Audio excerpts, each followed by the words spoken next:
e anche la bellezza, no, di questo sport. Io rappresentavo per questa squadra, era quello che non mollava mai, quello che doveva fare stare sempre su il morale, ma io mi ci trovavo bene perché sono sempre stato uno che mi piaceva dare fuoco ai miei compagni, caricarli prima delle partite. Il mio sogno si è avverato, è uno dei sogni dei bambini, di tanti bambini. È un qualcosa per la gente che riusciamo a fare diventare matti, riusciamo a fare diventare felici e contenti. Con questa maglia devo veramente fare una performance diversa perché sto rappresentando.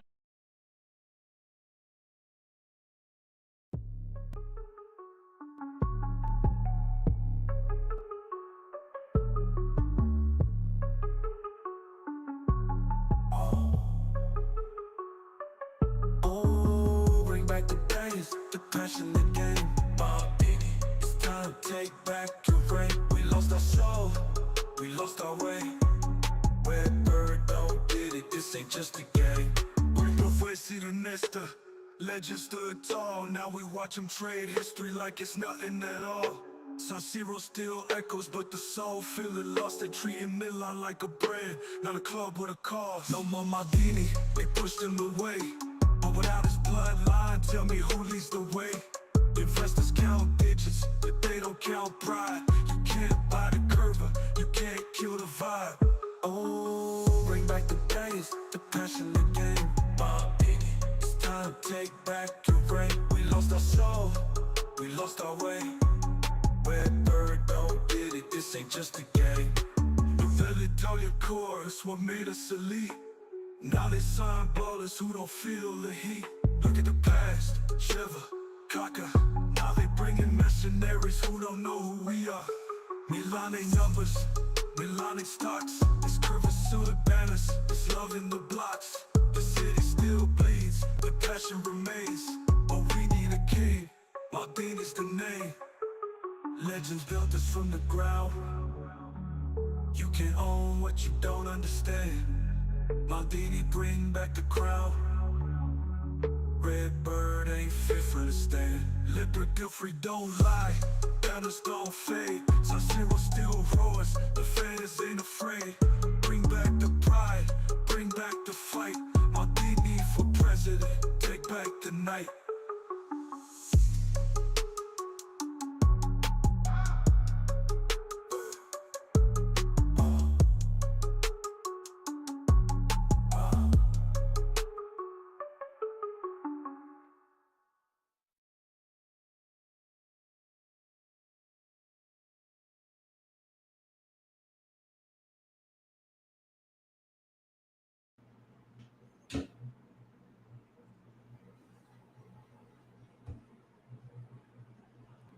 All right, Milanisti, Milan Nation, welcome back to the Milanista report.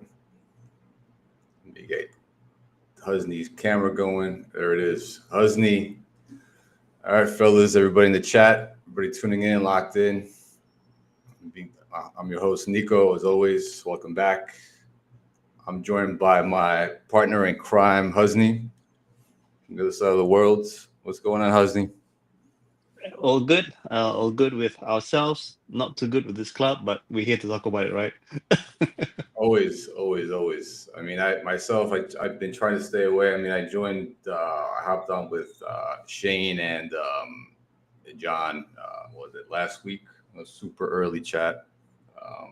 But myself, I've been trying to take a break from this this amazing world-class stellar season that we've been having so far.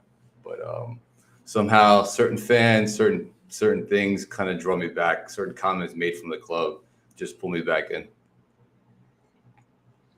I think there's that quote in the movie, I think Godfather 3, about when you want to get out, they pull you back in, right? I've tried. This is my second attempt of trying to pull out for the remaining of the season. I kid you not. But then I see a post, somebody posted somebody from Furlani or Ebro or some other member of Redbird, or some comment just drives me up the wall, and I have to kind of get everything out before it I start taking it out on my coworkers. All right. With that being said, everybody in the chat, thanks. See Fladinho's in there. Good night. Good morning, guys. Good afternoon. MNL podcast. That's Max, I'm guessing. Who else is in the chat?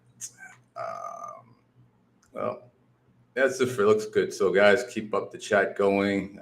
Lab should be joining us soon. I think he's busy today. He might be tuning in from where he's at in the UK today. All right. That being said, let's jump into today's show. So today, we'll be getting into the last few games, Inter game, Napoli game, and obviously Inter as well. Review the Fiorentina game, but yesterday, jump into recent news and rumors.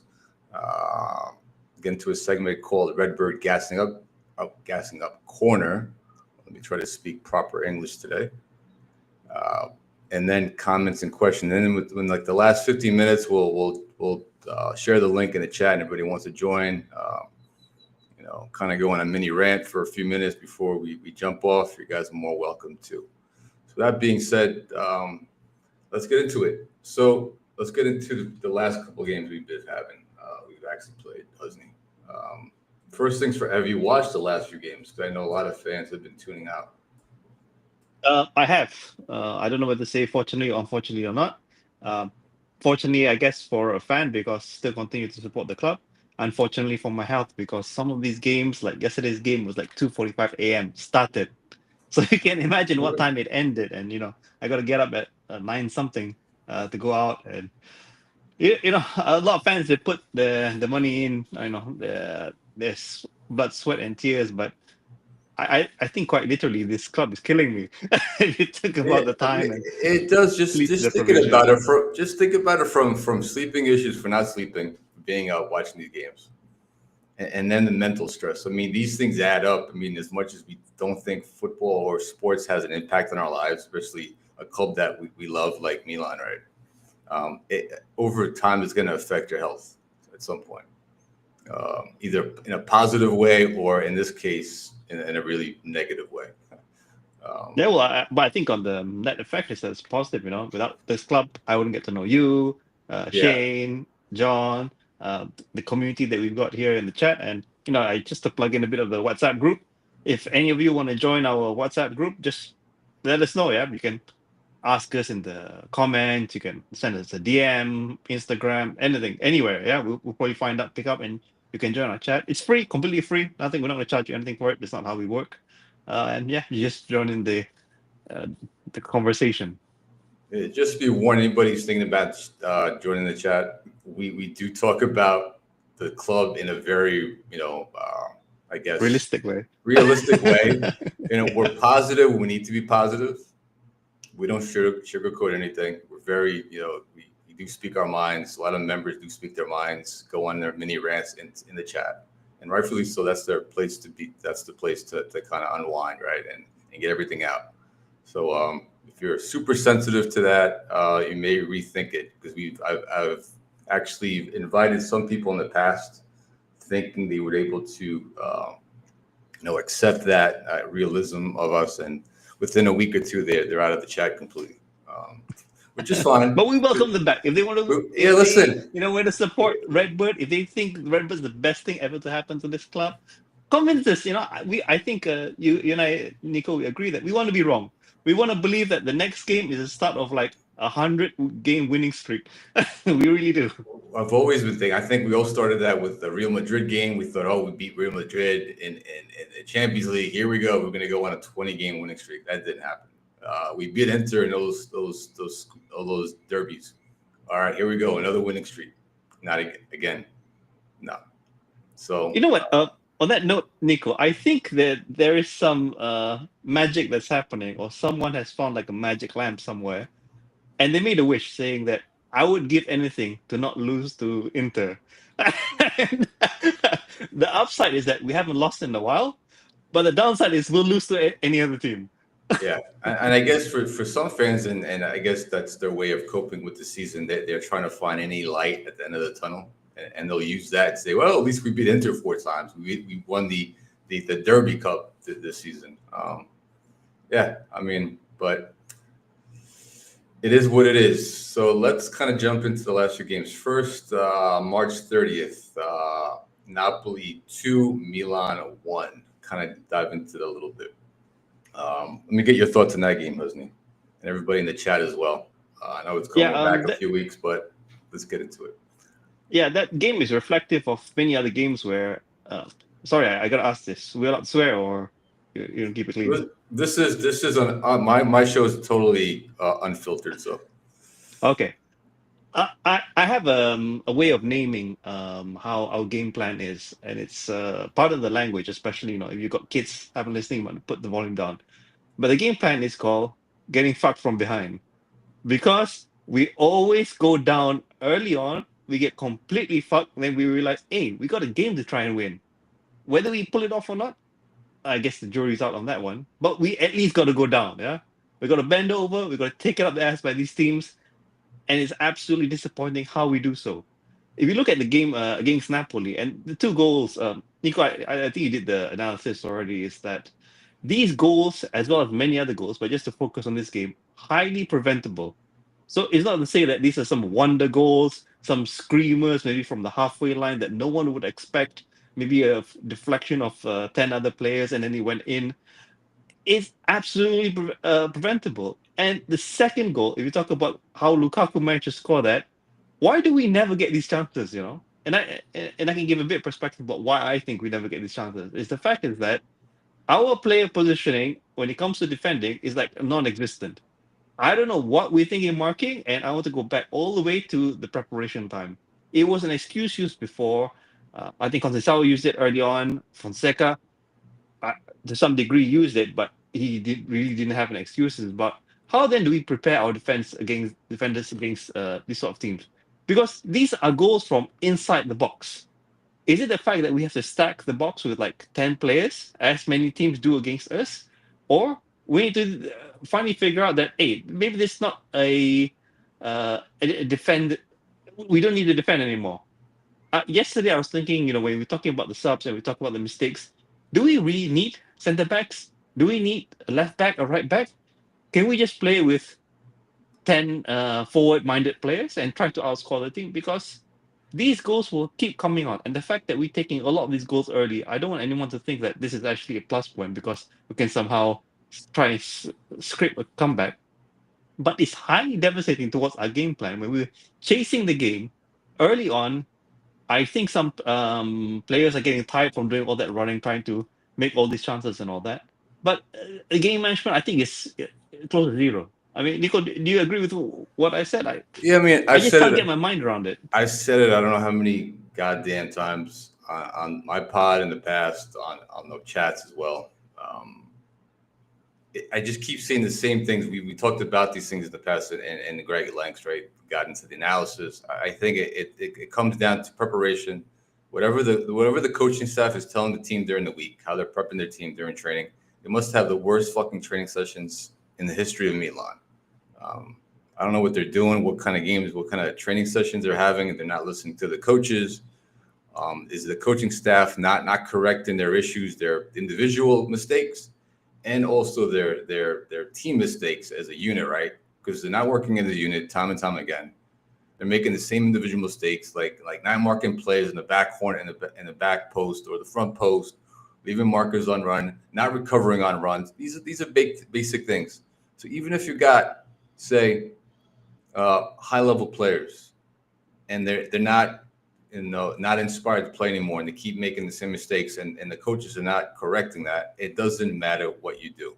It doesn't matter what formation you're going to do, what formation you're going to play on the ball, off the ball. If the players are making the same mistakes again and again, and they're not, either because they're not inspired, they don't believe in the coaching staff, the staff doesn't correct their problems, whatever the case is, I think it's all of the above. It doesn't matter what you do with your defense. You can have 10 players in the box, but if they're all shifted over to the right side of the pitch and you're leaving 3 players unmarked on the other side of the field, what's the point? Okay, and I do want to ask you, Nicko, because this question that was asked before, and every few games, I think we really need to consider this in terms of centre back partners, because due to availability and other issues, we keep changing them up. But do you think there's any difference actually in changing any centre backs? Well, No, no matter who it is, I think it's the same mistake. Because even say we say tomorrow, right? And I'm going to get into this analysis of the Napoli game that I saw online, which I totally think is hot garbage. But we tried the Pavlovic Chow combo. That's been a disaster. We have two center backs that make reckless challenges, make mistakes, are not there mentally 99% of the time. And we put in. We've had Tamori in the past, who's more the veteran presence, has won a Scudetto, all that good stuff. He's been benched, but we even seen him the times he's played. He makes mistakes as well, right? Like tying his shoelaces in the box when the other team has the ball outside of the 18-yard box. So then you even Gabi, somebody that myself and other fans feel like he's our best overall center back, right? Maybe not the most physically gifted center back, but in terms of mental preparation, reading the game, being in the right position, you can see Gabi now making little mistakes here and there. Because I think the majority of the players that have been there the longest have know what Milanismo is, because this is not Milan, obviously. He's checked out mentally as well. To be honest, I think he's gotten to a point he doesn't care. He wants the season to be over, and he's checked out mentally as well, because there's no real leadership. So it doesn't matter. You could try all these different combinations. It's not going to change a thing. Okay, I do want to ask another question. It's related to that. Because I was thinking about it yesterday. So I know we talked about the Napoli game, but I guess when it comes to defensive errors, it's something you can talk about all the other games as well, because we make them all the time. When we were, you could say defensively, I wouldn't say great or even perfect, but we could have a defense that is maybe a competitive level, yeah. So we had players like Romagnoli, we had players like Kier. Everyone knew they weren't the fastest players, but there's something about having these players that really invigorates the back line. Walker is doing that a little bit, I think, from the right hand side. But Theo, I think, is off a handle. Some goals are coming in, directly attributed to him marking no one, or maybe lack of awareness. But do you think getting a profile, we talk about the future in the summer mercato, could that change our fortunes? Or do you think that just having one slightly older, more experienced player doesn't make a difference? You've got to change the entire back line. What's your take on that? I think it's a little bit of both. Changing the back line, maybe not complete, but I think majority of the players need to go. But then obviously bringing that more veteran presence, somebody players respect. And I thought Walker would be that to that extent, but then we saw Walker, what he's been doing lately. I mean, standing up for the opposing player on the field while he's about to get carted up because he feels bad for the guy. That's something you don't do, obviously, right? Especially during a game. After the game, you want to make a comment, say maybe this guy didn't deserve a card, but you're in the middle of a competitive game, and you're fighting for another player from the opposing team not to get carded up, right? Because whatever, they have a history. Yeah, you're right. And on that particular instance, he doesn't have to campaign to the ref to get him carded. Just keep quiet, right? All he has to do is keep his mouth shut. Yeah. I mean, yes, regardless of your relationship. I mean, I don't care if it's your brother or whatever the case is. You're trying to win a game. I'm not saying you should try to kill the other guy, but show some competitive spirit, right? Show that you give a fuck about the club and not just there because your time in Man City is over and you're just looking to ride out the season with Milan for whatever reason. I'll get into some Walker's comments later in the show, stuff I came across which kind of blew my mind. But it's lacking on so many things, and I think being that we have no senior leadership in the back, and especially in the midfield, which is important as well for that defensive structure, right? Because you're playing, Musa, you're playing Bondo, who's an inexperienced player. He's talented. He's got a ways to go. You have Fofana, who's not a leader whatsoever. Tijani, who's not a defensive-minded player one bit, and they keep playing him in that position. the whole everything is set up, and it could be changed even by a formation. You see that Theo maybe is not defensively strong. Play him up front. Let him be a complete wing back like DeMarco. Play 3 in the back, which you could over time. It's too late right now, and maybe try that as well. But we're seeing with Conceição and every other coach that we've had, they're fixated either by their own decisions, or they're being decided by people higher up, maybe Ibra or Forlani. I don't know. But why are these coaches playing that same 4-3-2-1 time and time again, right? Without seeing any reason to continue it. That's the problem as well. That's a huge problem. But it's not only in terms of the formation, right? You have to agree that selection of some players. We'll get to this guy later. Yeah. You know what I'm getting at is that there's some people there that you really got to wonder what was up. All right, let's jump into the next game. Milan Inter, Coppa Italia, leg 1 out of 2. Final score 1-1. So let's kick it off with you, Husni, on that one, real quick. Yeah, seems when we played Inter, we seem to have a slight more positivity, and that is built on the fact that we haven't lost them in a while. Granted that if you look at the great scheme of things, it doesn't make much of a difference because when Pioli is around, they absolutely destroyed us. Yeah, so it's not to say that a draw is the same as losing to them, or I know it's better, but it doesn't make up for the fact that we lost to them several times. But we have a little bit of positivity, and what I think is one of the issues that we have when it comes to Inter, and what frustrates me quite a lot is the fact that we can win those games. Yeah, against Inter, we could win it. We took the lead.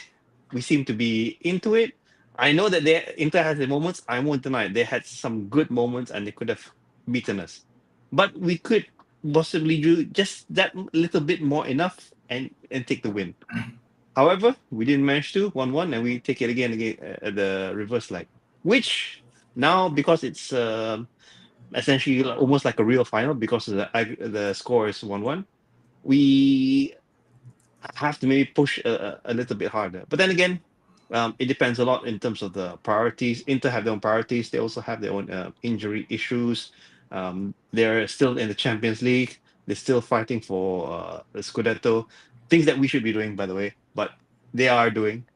So maybe when we face them in the reverse leg, then it'll be a much more different team. And okay, let's put it out there. Yeah? The team that they fielded wasn't their most stunning team that they could have.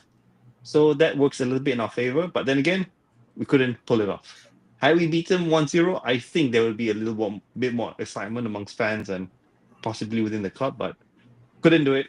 1-1. See them next time. Yeah, and on that point, so I didn't watch the game. That game wasn't even televised in Mexico. I don't even know what channel it was, but I did see some highlights and shit.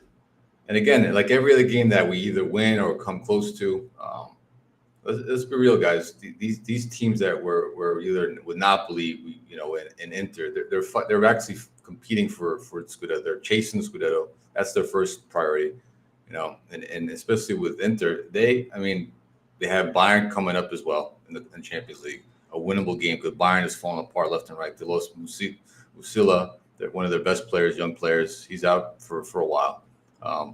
So Inter is obviously distracted too. They don't see it as a big threat as in the past, right? They're not as motivated. Because they're playing a mid-table club.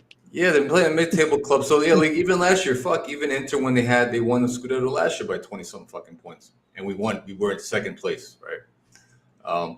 They lost to which club like two times during the season? I think it was Lecce or some lower team. I think it's Sassuolo when they were relegated. They couldn't beat them with some shit. So it's like, yeah, so what? So Swallow means Swallow's a great team because they beat Inter twice last season? No.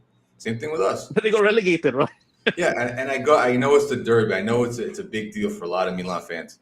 But fellas, ladies out there who follow this club, Inter could care less about these fucking games. And if you're sensitive to this, turn it off, mute, whatever. but stop gassing up the club for these meaningless these games. Stop gassing up. Stop and realize that these games mean nothing to these teams. For us, yeah, big deal. But at the end of the day, so what? We go to the second leg, we beat them. We go to the finals, say we win the Coppa Italia. Does that mean we've had a successful season? To me, no. That's a disaster. To you, but I'll be slightly more positive, and I'm gonna be honest with you because I'm not gonna lie about my feelings. A trophy is a trophy, you know, and I'm not talking about the merch. Everyone's gonna gun me down about buying merch. Again, I have to keep apologizing for it. But silverware, you never know when you're gonna get it. That's the thing about it, Nicko. I don't want to belittle it too much because it could be maybe another 20-year wait until we lift the trophy. This is the thing. And I think if circumstances were different with management and everything else that we're seeing off the field, I think it'd be more positive. But I think now, like, they win the Coppa Italia, they're going to find another reason, right? The marketing team to create some outrageous, like, $500 fucking apparel, something, and say, oh, Coppa Italia champs of 2025, a limited edition jerseys and shit like that. So for me, it's like it gives Redbird another reason to say, hey, listen, we've had a great season. Stand by us, and then obviously some fans will continue to support what's happening with this current project. Not the club. I'm always going to love the club, regardless. Love the colors, but the project itself, the way it stands, I can't get behind it. And it's my personal opinion. I know other people feel the same, others may not. But at the end of the day, I don't care about the trophy. It's nice to raise a trophy, but then for me to have to see our team treat it celebrate it like they won the Scudetto, right? Just like when they won the Super Cup, they acted like it was the first time they ever won something in their entire lives. It's a little bit too much. It's like I rather if them act like they've been there before, right? Act like champs, act like they're Milan players, and say, okay, we won the Super Coppa, cool. You win, you put it aside. You don't sit there and celebrate like you won the Scudetto or the Champions League, and you continue. All right, and then same thing with Coppa Italia. Cool, you win that, but then you say, you know what? We want to win more. We want to drive to be more. We want to go back to winning to compete for Scudettos, making deep runs to the Champions League. Right. That's the one. That's what I want. All right. And that's the way it's I'm not going to change my stance, and I totally, I get your point, Husni, and listen, always, I get it in the merch thing as well, but I just have a hard time wrapping my head around, giving this team any type of joy in my life right now, as much as I'd like to, for these little wins here and there, right? Like a glimmer of hope, like things are going to change around for the better at the end of the day. Yeah, I agree. When it comes to the Inter game, a win is a win. So when you don't win, you draw. It's still bad. I won't deny it's still bad. It doesn't generally change the way that I feel about how the club is being run, but it's not the worst thing that could happen. That's what I mean. Yeah, I get it. So real quick thing I wanted to kind of just mention too. So during this, I had planned to read off. So you guys know this guy named Carastellia. He's an analyst, football analyst for Sempre Milan. And I've talked about his poor analysis of Milan games, tactical stuff. I was going to read something he had written about the Napoli game, but after reading again and again, I decided not to. I don't want to give him any more clout or any more recognition, because it just pisses me off. And I know, Nathan's in the chat. He's big on tactics as well. So I decided not to read it off, some of his stuff that he wrote, being that it just is going to get me to a certain point of being mad, and I'm already upset as it is, and I don't want to even go down that road today. So yeah, that means last thing before we move on to the next segment. Obviously, let's talk about what's the other game that we went to? Napoli. Oh, the Fiorentina game. Now let's get into the Fiorentina game. My bad. Apologies, guys. Waiting for this coffee to kick in. Let's get into the Fiorentina game yesterday. Obviously, we tied up Fiorentina 2-2 yesterday. I didn't watch the game. I decided to not watch the game. I was planning to watch it at night, but I ended up taking my family out to see Minecraft yesterday, which was a funny show. My kid enjoyed it, but Husni, I know you watched it. People in the chat, give me your thoughts as well. What was your thoughts on yesterday's 2-2 draw against Fiorentina? My general thoughts is that how can I say, in terms of how I felt the game before the goals went in, I thought it wouldn't be, of course it wouldn't be easy, but I didn't expect us to concede like that. Let me dial that back. So I expect us to concede, but I didn't expect us to concede that early in that way, in an absolute clown level way. So beginning with the first goal, and I think we probably need half an hour to talk about this guy. All right. Because I am absolutely sick and tired of this shit. Keeps coming out of this guy. He's not a football player. I'm sorry. Are we talking about Musa? Yes, Yunus Musa. I'm going to start my rant now. Your dreams of being a football player are over. You're done, man. You're done. Just resign in grace so people don't say anything else or don't flood his inbox with a lot of absolute hate. Because the thing that this guy does makes absolutely no sense. And I said it in the chat. Whenever Musa plays, the opponent has 12 people on the pitch and we have 10. Because of the things that he does, it's obvious. The only way you can explain it is sabotage. It's clearly sabotage. He hates his club. He wants to destroy us. This is the only reason why he does the things that he does. It's inexplainable. You cannot be this shit. You honestly cannot be this shit in football as a professional. And I saw it so I'm also part of the Milanista Indonesian WhatsApp group, and shout out to them as well.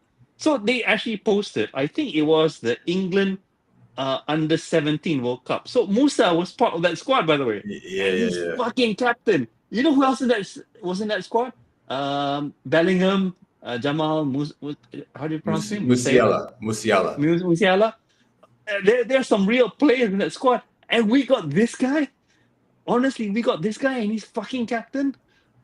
I'm sorry, Musa. You need like a long vacation. You can become a pundit. We will support you in doing like some other career, but playing in AC Milan is not for you, bro. You really have to do something else. Find a different sport. Find a different sport. So yeah, that's my rant. Well, okay, back to the game. So So a quick thing about Musa, real quick. I wasn't excited, but it never made sense why Milan signed him from a marketing standpoint. He's not a popular U.S. player compared to Pulisic and some other players on the team, right? So in terms of selling merch in the U.S., because that's their main focus right now. We'll get more into the U.S. stuff later on in the show. It made no sense, right, at all. Second, the mistakes he's making again and again, that also falls on the coaching staff. Yeah, I was a proponent of him saying, he's always being shifted around. He's moved from right back, left back, midfielder, winger. He's kind of all over the field. So poor kid, he doesn't have an idea of where he wants to be on the field and get that position locked down, right, mentally, right.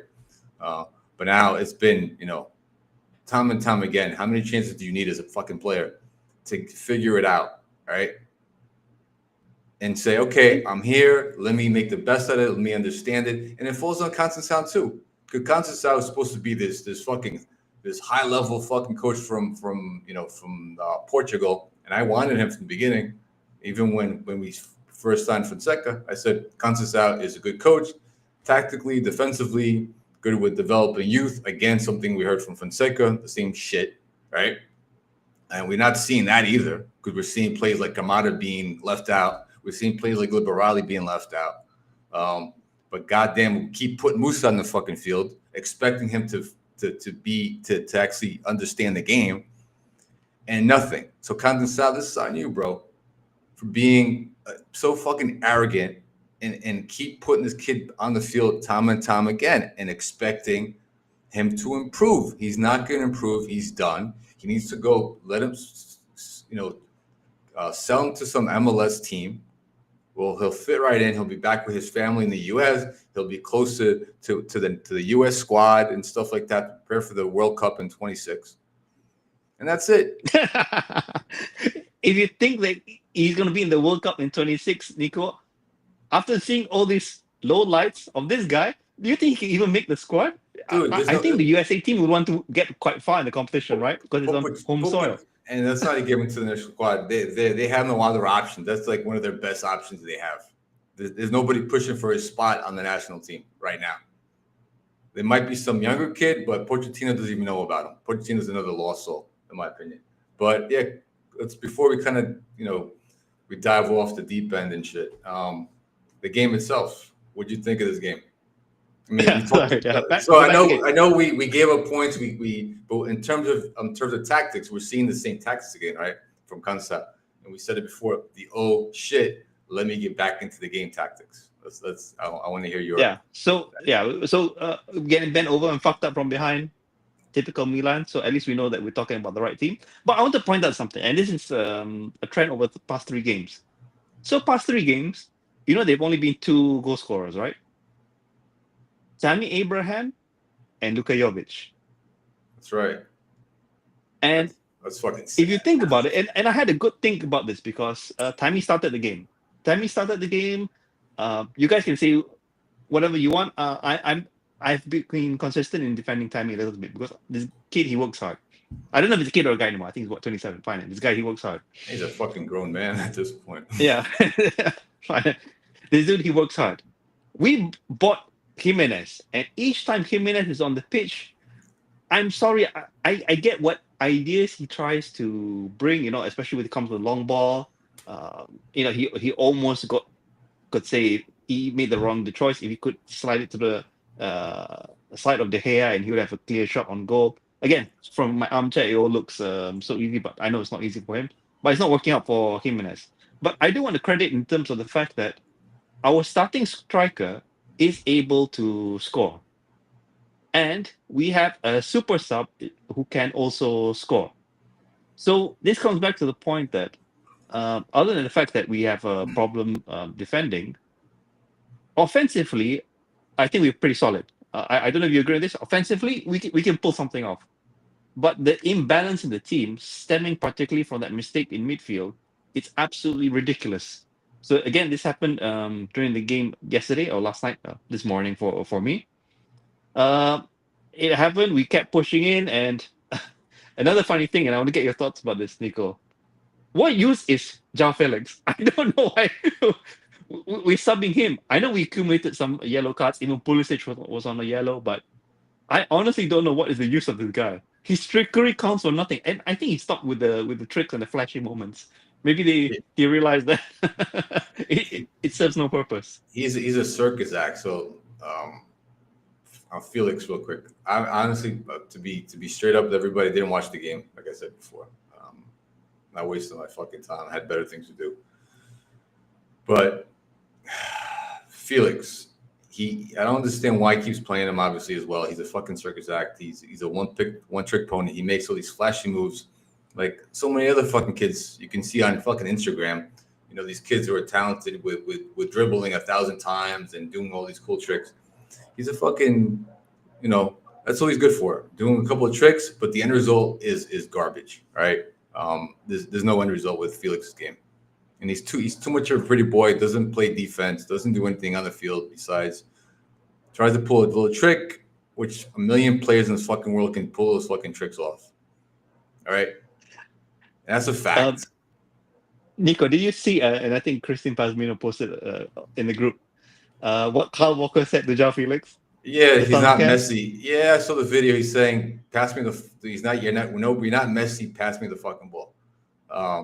Yeah, I mean, he's right, and I'm glad somebody said it because it's fucking nobody's Messi on this fucking team. And my things too is like so on even on Abraham. Why are we even playing him? He's not even one of our fucking players. He's probably gonna go back to Roma, right, next season, and we keep putting this kid on the field. Why not give somebody else a chance? Why not give Kamada, who's killing it at Series J with the Futura team, a kid that is the future of the fucking club, a kid that leads millimeters. Oh, but wait, hold on. Let me go back. He's Italian. He's actually a Milan fan since he was a kid. Maybe that's what they're holding against. So maybe he doesn't fit the profile of this current project. So that's why Tammy Abraham keeps playing. Another fact, Jimenez. I was excited about him. I'm in Mexico now. There's a lot of Jimenez fans, even though he's not a starter of the national team. But I feel bad for the kid too, because he's not the rogue profile. Because at the time when we made these last second signings, right, when we said, "Oh shit, we're gonna fall out of top 4, we're not gonna make a top 4," because that's what the only thing this management gives a fuck about, and nothing else. Right? Let's sign all these players last minute. Let's show the fan base. Let's try to appease them, keep them happy, especially the North American fan base. Say, "Ooh, we're signing all these fucking players. Continue to support our club and not talk shit about us. Let's sign Jimenez from Feyenoord, even though he's the wrong fucking profile." That kind of striker needs service. He doesn't get service from Leao. He doesn't get service from Pulisic. Pulisic disappears now. Somebody who's supposed to be our number 1 player, he's disappeared over the face of the earth. He's done as well this season. All right, he's not a big time fucking player. All right, so that kind of striker needs service. So he's not the right profile for this team the way it's currently built. Just like Giroud was. Giroud was this typical, he needed service. If he didn't get service, Giroud wasn't scoring goals. Correct, Husni?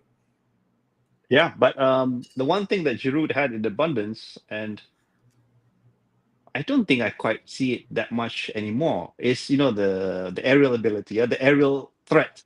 Yeah, that's what he was huge on that. That's something he was definitely, on a different level than these strikers that we got going on right now. So again, and where did Jimenez get it? Another wasteful signing, because forget about the money. I could care less about finances. I'm not a fucking accountant like some other people are.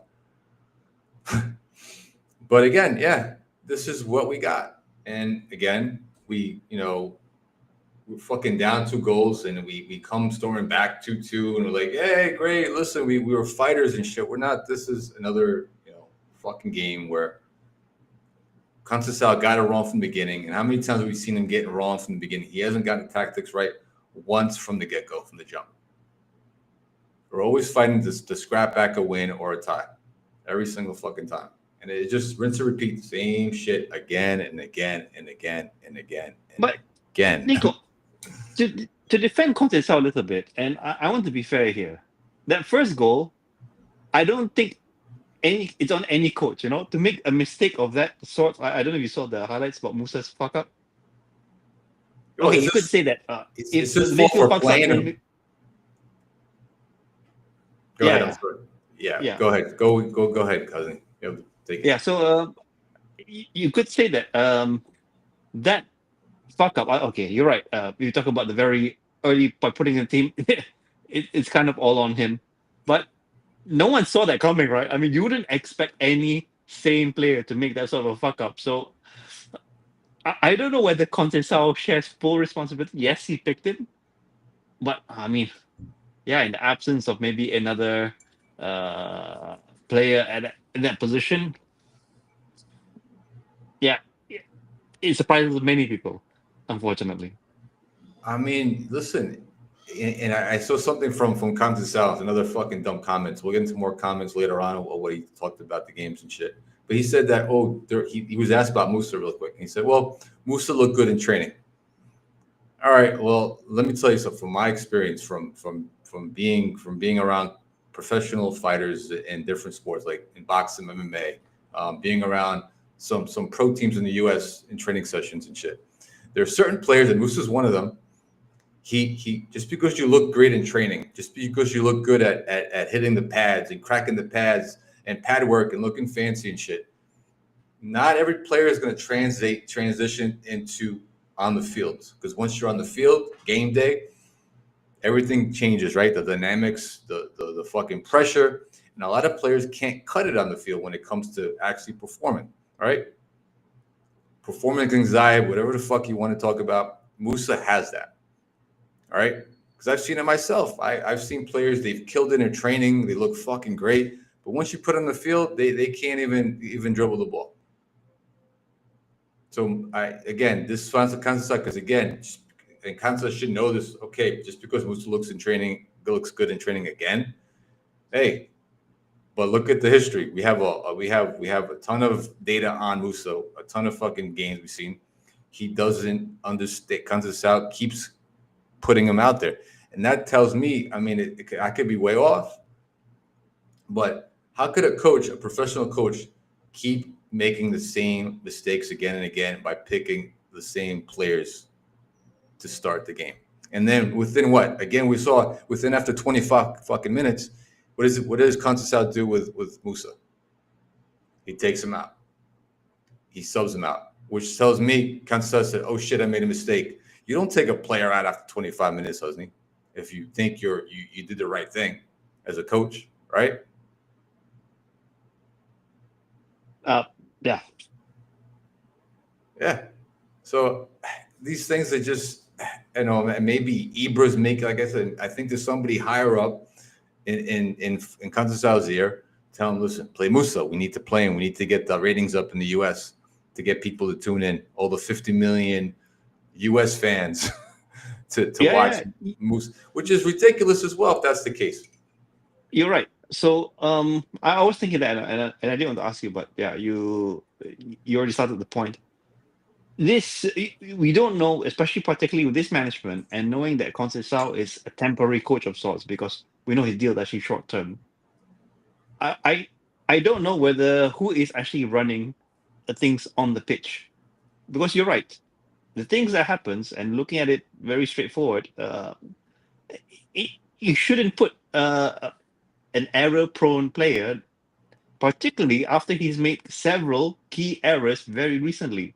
And I'm coming back late to the second half of the game where we brought in Bondo. So when I saw Musa in the lineup, I thought that, okay, fine. Ruben Loftus-Cheek, he's on permanent vacation. He wants to join the hospital league, fine. But we had Bondo. We brought in Bondo for a reason, right? And Bondo has shown us a little bit to get, I wouldn't say excited, but to be at least stable or content in the midfield. Doesn't get a chance. I'm not sure if Bondo's on loan as well, but I don't know why we need to have Musa when clearly there is the perspective that we do need players to close out the games. So we can't have the same players playing every single game, yeah, because we're still in the Copa, so that's clear. But we do need some players say, okay, once we've I know it's funny to say, once we've established a comfortable lead, I can't remember last time we've established a comfortable lead, but once we establish a comfortable lead, we need some players to say that, okay, fine, just keep things steady. Yeah, I don't waste time, take it to the corner or whatever. So we've had those players before. Now I don't know what's going on. And can anyone imagine if Musa start again the next game after this? I don't know what hope is left. Which I guarantee he's going to start 100%. Yeah, so it's mixed messaging because every game until the last game of the season has been told to us they are finals. But when you start to fuck up each final, you got to wonder about what a final then means. Is it the fact that you've made a final that things are great, or that we actually want to win these games? That doesn't make sense. And that's a more spin off from the club, right? Saying, oh, finals. Like, what the fuck does that mean? Finals for what? What are we fighting for? Top 8? Is that what we're fighting for? Is that where we finals for what? To sell more shirts, to create more fucking apparel, to more fucking whatever the fuck they're gonna sell, more fucking books, or unlimited edition books or something, to what? Like, because they're like fans. Some fans might buy and say, "Ooh, 8 more finals. These games, we need to tune into these games. We can't miss these games. It's a must watch game this weekend." No, it's not. Top 8, top 9, top 4 is out of the question. It's not happening. Let's get that straight. If they make top 4, I mean, I don't know. I'll eat my fucking words and I'll apologize to everybody. So see the pro fucking Redbird. Someone clip this, please. All right, but let's be real for a minute. Top 8 is where we're at. Luckily, if we finish stuck in top 10, that'll be a fucking, I think that's more realistic at this point because I don't see this team even capable of winning. Like the last 3 games, two draws and a win. Look at Fiorentina. Look at the other clubs that are ahead of us. They've won 4 or 5 games in a row this season. They've gone on little winning streaks, right? They've actually been consistent to a certain extent. Because those teams, and they're less, we have more on paper, player for player, we are better than those teams. But as a unit, as a cohesive unit, we're fucking so disconnected, right? For many reasons, because they also have better coaches, because their coaches are Italian, because they know the league better. They know how to win games in Italy. They know how to prepare tactically correctly to win these tough games within Serie A. All right. And they have players that believe, more importantly, in the club and also in the coach's message, which is a game changer. If you can have your players believe in what you're saying, even if it's complete bullshit, but they believe it to the core and they want to fight for you. They want to fight for the badge, something our players don't do. And they want to fight for the fans. They're going to win games. That's going to take you over the top if you're that mentally strong.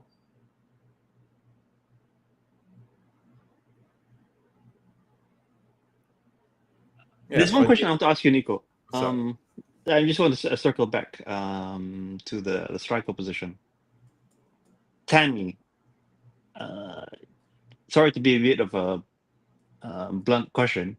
If you could keep him, would you? if I keep him.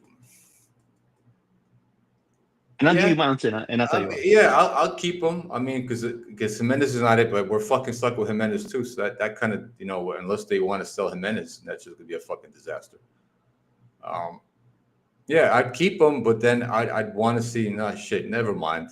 I was gonna say let's hopefully give Kamada a chance to get some minutes next season, but I don't see it happening. And honestly, I don't want to see Kamada or any other real Milanisti on this current project.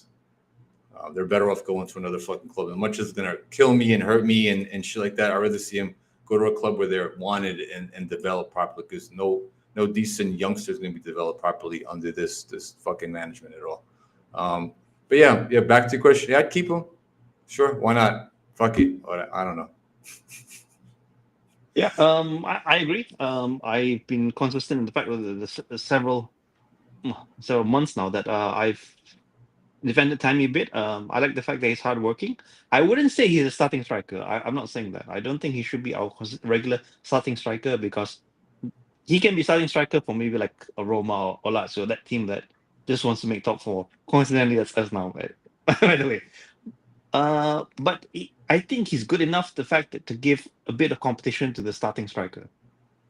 So that I think is important, and we've spoken about it in the previous pod before about how positions you need to have competition for this position. Otherwise, you have Theo level everywhere. Yeah, whatever he does, whatever happens. Or Musa level everywhere. Whatever happens, still gonna keep your job. So we got to avoid that at all costs. But in the case, just to shift it a little bit, in the case of Jovic, I think this guy, although he's being a super sub, I don't think we have that sort of space in our team. We can do so much better. And you mentioned about Kamada as a solid number 3 with the right coach who wants to believe in this kid. I think Kamada can work as a number 3 and work his way up. Yeah. So if he's number 3, does well, number 2, you see where the progression comes in. Yeah. Oh, so Chris, kind of, let me just highlight Chris's comment. Tammy, hell no, he's only has like 3 goals. Yeah, Chris, we get it, but this is the best that we have, unfortunately. Yeah, these are our fucking options, because realistically, who else is the manager gonna buy? We already spent money on Jimenez. That was a big purchase, all right, and that's the wrong striker and the wrong profile with this team. So unfortunately, as much as We'd like to kind of upgrade that position. Listen, management doesn't want to. We're not going to spend the money, but we don't have the players to support that kind of high profile striker because he's going to fail as well. Yeah, and just to answer Fardino, yeah, I see what you mean, Fardino, but like what Nicko alluded to, we don't really have a choice. That striker position is going to be closed for a while because we spent all that money already. They're not going to say that, oh, the Carolina is not definitely, or Furlan is not going to greenlit, not even a 5 or 10 million. Okay, he's going to say we spent 40 already. We spent 40. That was enough for maybe like 100 strikers in his opinion. But we spent it on one guy. It has to work, or it has to work internally. Yeah, because no Champions League, probably no Europe at all. So no all that extra shit, and the amount of no matter how many T-shirts they sell, how many jerseys they put out, 4th jerseys, 5th jerseys with different fucking colors and rainbows and unicorns to appease all the fan base, which is cool, I guess. Not my style.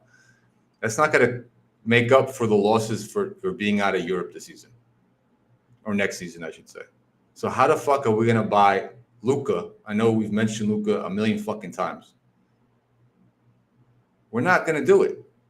This is what we have. And most likely we're going to end up selling players next season as well, in the offseason. People are going to go. And then you have, and talking about finances real quick, again, he's going to use that money to repay the loan because he extended that loan with fucking Elliott. And he's got to pay that shit back too, man. And, and then you got the stadium shit that they're talking about with Inter and everything else. So there's no way we're upgrading any fucking position. So fans, just strap your fucking seatbelts tight. Next season, we're going to go with probably Tammy, Jovic, maybe Jimenez. Kamada's never going to Musa, say it. Fucking Musa. Musa's going to be our starter in fucking CDM next season. I mean, this is fucking reality, and it sucks ass. It's fucking horrible. This is not what we wanted as a fucking fan base. Yeah, realistic Milanista, I just said it. He's not being fed. He's not the right striker for this fucking team. You need players that are gonna deliver. And when you have Leao cutting in and sending the ball, either crossing it to the other player or sending it to the fucking third deck. How do you expect the kid to score goals? All right. Same thing. Yeah, and also sorry, go ahead. Yeah, so it doesn't make a difference. It doesn't make a difference. And one other point about competition, real quick, and we're going to move on to the next segment in a second, guys. What's my train of thought? God damn it! What was I going to say? Oh yeah, what did we saw with previous great Milan teams? When Bruscoloni was the owner, we had Sacchi, we had Capello. Every season, right? For a majority season, regardless of what players we had, what fucking great players we had, the following season they always added another fucking killer player on the field, right? Like one season they added Stam to the pitch. They signed him as a center back, even though we didn't need him, right? But the fact they added another beast and pushed the other great players around and said, "Oh shit, I'm great, but they're bringing in this kid Stam to push for my spot. I better get my shit together. I better go in next season 3 times as motivated and work on my game, work on my craft, so I can keep my spot." But when you have the other players surrounding you, we have Tomori, you have Pavlovic, you have Chow. How are you going to push each other? Come on, look at these players, man. How the fuck are you going to push each other? When you have those, the old saying says, iron sharpens iron. This is not the case with this team. Who's pushing Walker? Nobody's pushing Walker. Who's pushing Deo? Nobody's pushing Deo. Don't tell me Bartasagi because he's not the fucking answer either. Not yet. I tell you, it's Florenzi, from the grave. Or as I used to call him. You guys can laugh about it. And I call him this Slorenzi. Because he's really slow, much slower now than even before. How much do we miss him right now? Imagine we make fun of him saying, "Wow, listen, Florenzi was okay, but listen, we're even missing Florenzi right now. We could have used him. He had some senior leadership. He was able to show his thing that, and he actually gave a fuck on the field. He actually cared about the pitch, like actually winning the game. Yeah, So, anything else on that point, Husni, before we move on? No. All right, so all right, guys, strap on because this next fucking segment it might really anger some people, some fellow fans out there, some people that I know, but I could care less. The next two segments, so strap in. So let me get into it. So let's get into recent news and rumors. So let me pull up this. So let's talk about the sporting director real quick position. I'm sure you've been keeping tabs on that, right? So we had the guy, what's his name? I'm butchering this guy's name. The guy from Juve that's been Patrici. Patrici. Yeah. So let's dive into him real much. So there was all these months we kept talking about hearing about his name, and some fans were on him saying, "Oh, this is what we need." He was at Juve. Was responsible for making that great run. They won all those fucking Scudettos, even though they cheated the fuck out of the system, right? And Morata was really the brains behind that. Oh, and he went to England. He was successful there, even though he signed fucking Royale as well. He was responsible for signing Royale at Tottenham. And now we find that after all these months that he was never a real option. It was all just more lies from the club, more leaks to make us think they were actually trying to sign an Italian sporting director. So first on that, what are your thoughts on that whole fucking mess with that one? Yeah. Thanks, Fadino, for correcting. Paratici, that's how you pronounce it. But yeah, the way that I see it, who Forlani or whoever this management needs to bring in the management, you're not going to get the people that you need. You're going to get the people that they want, and they want yes men.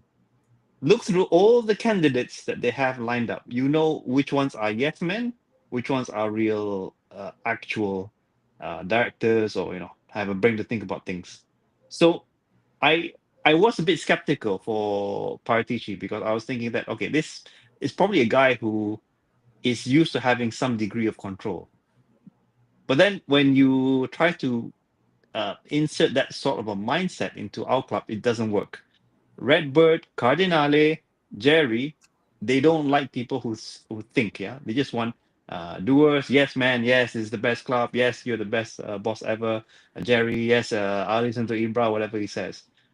Whoever this guy is, not gonna fit in well. So all the candidates that you have, so we have Partici, then we have the guy from Atlanta I was mentioned a few times. Who was that guy even from Monza? I think was also thrown into the mix. I don't think these guys are going to end up in the club. We're probably going to get someone we never expected coming in at the last minute, because this is how this club operates. So Partici on a direct level, I don't want him near our club. We have enough problems that is. To bring in cons or people who are 1 foot in prisons level is not going to help how things are. We need real people who know what they're doing. This guy, it is not it. Especially even this guy that you see on the screen, Giorgio Forlani, is not the right guy for this club. Everyone knows it, but he got the job because he's an Elliott man, and he's probably just, on top of that, a absolute yes man. This is why we're in the mess that we're in. So we read off, and I'll get to my little thoughts on that as well. So Forlani, I think this is from yesterday. Came out with some other more BS, some more bullshit, some smoke to appease the fan base. We haven't made a decision regarding the new sporting director. He's identikit. I don't know that fucking translation is garbage. I don't know what that means. Someone who makes us win. What's important is choosing the right profile that is competent and will make us become good. Well, let's focus on the word good, not great, not excellent, not champions, good. It's like me telling you, oh, I'm good at my job. What the fuck does that mean? Good means you're fucking average. And you're going to fucking be a yes man, just like Husni just stated a second ago. I want to stay focused on the pitch. We want to finish strong in our minds. The Champions League mission is still alive. God damn it. More bullshit, Husni. And people going to buy into this. There's going to be people, fan base, people in North America, because I'm picking on you because I'm a fucking American, and it pisses me off to the extent of how you support this fucking project with the shit that we're doing. Champions League mission is still alive. But Nicko, maybe he knows something that we don't. Is it the fact that we can get like Fucking ninth place and like the top 6 teams have some sort of investigation that we've never heard of before? Maybe It's he knows something that possible. we don't. Maybe, or it's possible. Maybe he has some inside information. I have no fucking idea. But to come out after this fucking season we've had, and to come out with what? How many games we got left? 9 games? 8? Yeah, I think 8 games. Whatever the fuck is. But hang on. He said Champions League mission is still alive, but he didn't say Champions League for this season mission, right? just to dissect the wording a little bit. It could be okay. Let's leave that as an open-ended thing. When what? In 10 years, when they sell the club? I mean, seriously, fellas, anybody in the chat, anybody that I actually, talk to on Twitter, on what's up, people anybody that I follow, if you're gonna sit there and look and actually think that this statement's fucking facts, you're okay with this, saying things like good become good, Champions League is alive, and you think it's we have a still chance. Look at Milan. Redbird actually cares about winning. Fuck off. just have your I don't know, figure it out. Have your heads checked, please, for a tumor or a brain tumor or something, because this is you can't sit there and tell me you believe in this stuff. This is fucking fairy tale stuff to me. Just to contrast that with the top 3 teams, they're not talking about Champions League mission. They talk about Scudetto mission. So there are levels to this game, yeah. Levels, there's and that's the level we used to be, right? At some point, this is where we were at not too long ago, right? This is before, a couple seasons ago when we won the Scudetto. This is where we're at. This is the mentality we had, was actually winning Champions League games again, actually competing for stuff, and that's fucking been burnt to the ground completely, 100%. So other than that, sporting director, we're in fucking April 6th. We were supposed to get a sporting director sometime this month. We don't know where we're going to go. There's different names being thrown around. I'm not going to get into all the different names. They're talking about the sporting director from at Atlanta as well, which is nothing's been concrete there as well. So I don't know what's going to happen with that. But let's move on to some other news. So another thing I wanted to get into, and I get your thoughts, Husni, and people in the chat, is not this one. Let me get the right. Okay. This is John stuff. So I'll get into John's in a minute. So Walker was interviewed the other day, and he was asked about Mr. fucking Ibra, the most hated person right now in the fan base between him and Forlani. I think they're going toe to toe, those two guys, to be honest. So Ibra said this. This is more just, fucking lies. And no, I'm not Ibra. I'm sorry. Walker said, Ibrahimovic, I played against him, and I've seen him before. He has an aura at Milan, and where I signed, you can feel his aura. He's still like a player, but he has a new role now. His aura is incredible. What he's done for this club, for the city, for football, deserves everything he has achieved. Did Walker have a gun to his head? Was he paid a couple mil on the side to say these things about Ibra? I don't fucking know. The only one I can compare him to is Rooney, who, by the way, he's fucking 100 pounds and he's failed as a coach, by the way. But it's different because I know him personally and I know him as Wayne. Zoltan is very serious. He has a different role and has a different personality to Wayne. Yeah, because he stays in shape. That's the only difference between him and Wayne Rooney. So it goes more than that. So Walker sheds light on incredible Ibrahimovic to Semper Milan and start to life at Milan. And then the next thing he goes, his impact. Going into the AC Milan dressing room was different. You go in and you know that people will look at you, what they do. They try to emulate my routine. If I go to the gym, if I do the right things, we have to be an example. I won a few things at City. Now it's about passing on my experience. the quality we have at AC Milan is fearsome. We all know hasn't been a great season so far, but we can finish it well. The quality that we have between players, coaches, regardless of what happens next season, we have to make sure we finish the season on a high note. So a lot of things to digest there. Husni, first thing is comments on Ibra. I'm sure people in the chat have shit to say as well. So go ahead, Husni. Yeah, well, you got to know that you're hearing it from a player who's technically, and he said it as well, he's here on a loan. So you really can't expect him to speak his mind unless it's something positive. Otherwise, he's just going to end up in a Manchester City freezer, or just playing with the Futuro or the Primavera for until the summer. So that doesn't really surprise me. But he does put some points that are valid, yeah, about passing on the experience. So that's something that we do need. Yeah, we have to agree that Emerson Royal has zero experience. We don't have Calabria anymore, and Calabria himself didn't have an experience really much to shout about. Even though at one point I thought he was great, but now no more. So a lot of the yes man is circulating in his statements. But this is the sort of profile that this management likes. If you look at it from that perspective as well, the players that only say positive things, speak, praise the people who brought them in. I guess it's grateful, but let's all be very honest about Walker's situation here. He wasn't really. He's not the player he was anymore. He's all Pep saw it. Yeah, that's why Pep said he's willing to let him go. He has personal problems, so I'm happy he's here because he's an improvement to Emerson, who has absolutely disappeared. But other than that, we could have done better. Yeah, that's the honest truth.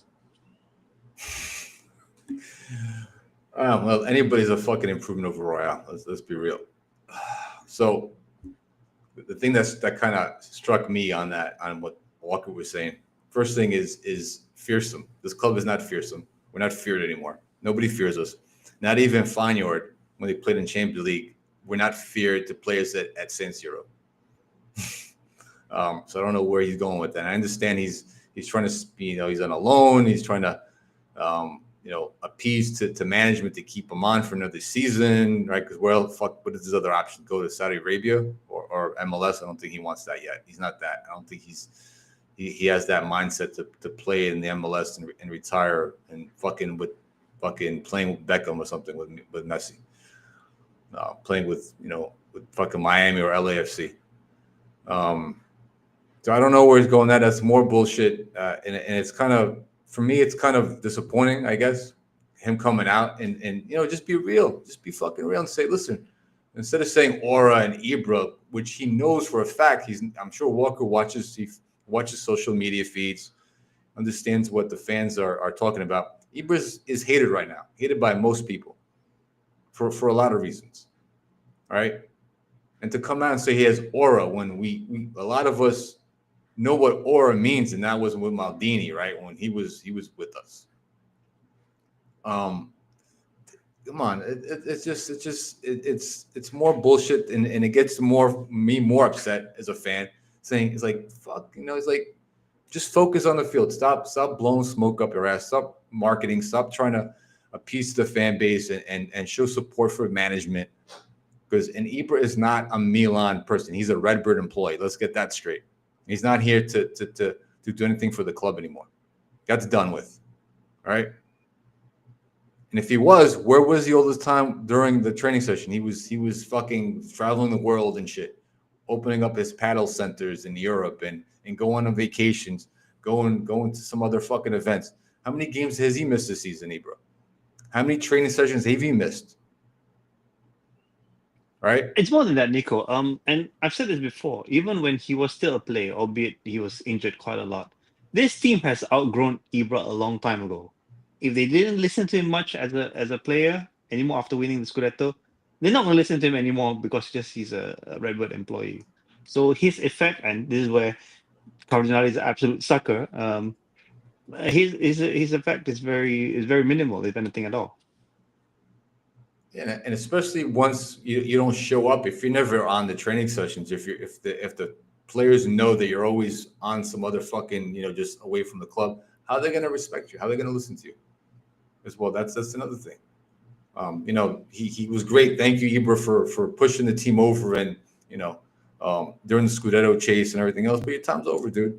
And obviously, like him and Furlani, they both need to go, obviously. But I don't see that. Ibra's going to stick around for I don't know how many fucking seasons. So we're stuck with them as well. All right, people in the chat. I see Chris says Walker's going back to Man City. Yeah, I don't think even Man City fans don't even want him. They're done with his ass as well. All right. So we got that. So the next thing I wanted to get into, I think for news-wise, one last thing I wanted to touch base as well real quick. Let me get your thoughts, Husni. We haven't even signed a Diaz yet. How can this club even start talking about a coach? All right, this is something I wanted to speak about without even getting a DS. So Constantine is most likely going to go, right? Yeah, I don't think he's going to stick around. If they keep him, I'll be fucking shocked. Well, I'm not even shocked. It's just going to tell me everything I need to know, confirm my thoughts on Redbird. But that is a real possibility, Nicko. Sorry to interject a little bit. In the absence of very concrete targets, by the way, I don't consider Allegri a concrete target. Nah. It is a very likely possibility that they will extend Conceição. And what if the DS doesn't want him too? So you hire another DS, whoever DS they're going to get. Maybe Moncada's going to be the fucking DS, right? Imagine that. Oh, come on. All these yes men. Moncada's a yes man. Yeah, they're all yes men. Even if give Moncada, he's going to say, okay. Listen, regardless, everybody that he signs going to be a yes man. Let's be real, all right, on that. But I don't see how this fucking fits. Honestly, I really don't want to talk about the subject anymore, Husni. There's no fucking point, dude. Yeah, you're right. If ever they announce a new coach, we'll talk about it. But at this point, we'll talk about targets and everything. This club is not in the right state to be thinking about these things because we have games to play and just trying to avoid a disaster. It's already a win in some circles. Yeah, at this point, we're just trying to stay, keep from fucking drowning at this point. All right, let's get into the next segment. So this segment might not be suitable for certain people, and I'm not going to apologize ahead of time, but this is near and dear to my heart. So this is about the fans, and so obviously this is why this fucking pod was. I named it Amazing Redbird because there are North American podcasters out there, you know who they are, that continually time and time again gas up this club with these outrageous fucking thumbnails and the way they talk about the club, regardless, amazing, stupendous, world class. Anytime a player does something that's super basic, they talk about him like he's the next fucking Pele or Maradona or some shit. And this is where we're at. And I'll get your thoughts in a minute on this, Husni. So this shit, and for me, this makes me angry because it's like, yeah, I understand you need to create content and get followers, but a couple of facts. You're not going to be a fucking millionaire being on YouTube, one. No matter how many subscribers you have. Two, you have you have such a following that people actually listen to whatever you say, no matter what you say. You can say total nonsense on your podcast, and people are going to follow you and like you and leave positive comments, and it's going to gas up your own confidence and say, well, I'm going to continue this bullshit. Why not be real? Why not be realistic and call it what it is? All right? Instead of just being straight up, just, lying or just hyping things up just to appease to people and put a positive spin on what we're seeing off and on the field. All right. So But then I'll get to my next thing in a minute. Now I want to talk. I'm going to read something John wrote, one of our own co-hosts and part of the chat, one of the members of this channel. He put a good thing out there. I wanted to read off today. So your thoughts on that, Husni, first? Yeah, you're right. Everyone has their own motivations. I'm, I don't want to say what they're doing is wrong. They do what they think is right. But what I don't like, and I feel very strongly about this, about how they like to shut down other fans. And this has been going on especially since the beginning. So in the beginning, especially when Redbird took over, there were a lot of warning signs. Many of us on this channel, I don't want to name names for or name names against, but many of us on this channel said something is wrong. Something is wrong. It will not be. It's not going to be good after this. Or you can see the trajectory. I spoke a lot about trajectory because you have to call it out before you're in the dumps. Yeah, I mean, if you're going to get into a car accident, you don't want you don't want to be in the accident. You want to say that, hey, I want to try to avoid an oncoming car. That sort of situation, or a deer in the headlight sort of situation. But what happened at that time, and a lot of people were, what's the right word? What's the right English word? Vilified, or they were excommunicated in ways from relationships or from friendships because of those comments. And essentially, they were turned into the enemy. It was like, or me against you sort of situations. And what I have personally observed is that just because some fans have season ticket, just because they go and watch every game, it doesn't mean that you're always right. Everyone's entitled to their own opinion. And I'm not going to say those who support Redbird are wrong as well. I mean, if they're happy with what's going on, then let them be happy. But to say that other fans are wrong just because they hold a different opinion, I feel a bit disappointed because it's happened to me so many times. Say that, hey, I think there's something wrong with the club. Oh, no, you can't say something wrong with the club because you're not a fan of the club. And I was told on some chat, go support Inter because you said something wrong, something that's bad happened at the club. So I see it from that perspective and say that everyone's entitled to their own opinion, but there's actually no need to belittle someone else, especially in pointing out something bad happening, because we all care about the club. I would argue that those who want to be continuously positive, that want to shut down other people who have differing opinions, they want worse for the club because they will say they want to continue us being in ninth place. So this is why I feel a bit, you could say, angry at those people, but at the same time, I do want to create a bit of make it clear that, and I said this to Kim when I was in Australia. I said that to lose friendships over this football club, I personally don't think it's worth it. I like being friends with everyone, and I'm very grateful to support this club and to have this community. But there are some people that are working against that idea and say that, oh, you always need to be positive. You always need to support the club no matter what, even though that we're in ninth place. Yes, I support the club. Yes, I woke up I didn't sleep actually. I didn't sleep. I slept at 5 a.m. just to watch the game. But just because I have a different opinion to you, it doesn't make me the enemy. So that's what I want to say. So I've experienced similar things too. So obviously, as a lot of people know in this channel, before joining Milanista 360, the channel, even their fucking what's up, lots of us originally came from Milan MWP's chat. That's how a lot of us met, right? I met Husni, Shane, John, a bunch of other people as well. But over time, if the majority of them in there were very pro Redbird, and I was still friends with them. I like a few that have their own channels as well. I'm not going to get into names. I don't want to get into that because it's going to start more beef and more. I don't need that stress in my life. It doesn't make any sense. And I told these people, we had relationships, we had plans to hang out, to meet up in Mexico, to fucking hang out with our families. So we built a relationship. And I didn't care less they were pro Redbird. I didn't care. I'm like, these people are cool. We get along. They're family people. Like, more important things that matter, right, Husni? All right, because that's what you look at the end of the day. It's like, all right, like you and I. All right, you're a family man. We get along. I mean, and if you were a Redbird supporter tomorrow, I wouldn't change the way I feel about my friendship with you at all. I might be a little bit disappointed, but I'm like, whatever, who gives a fuck? There's more bigger things in life than this. But over time, when I started this, I joined this channel, and I really, broadcasted my feelings online about the way things are and yada yada.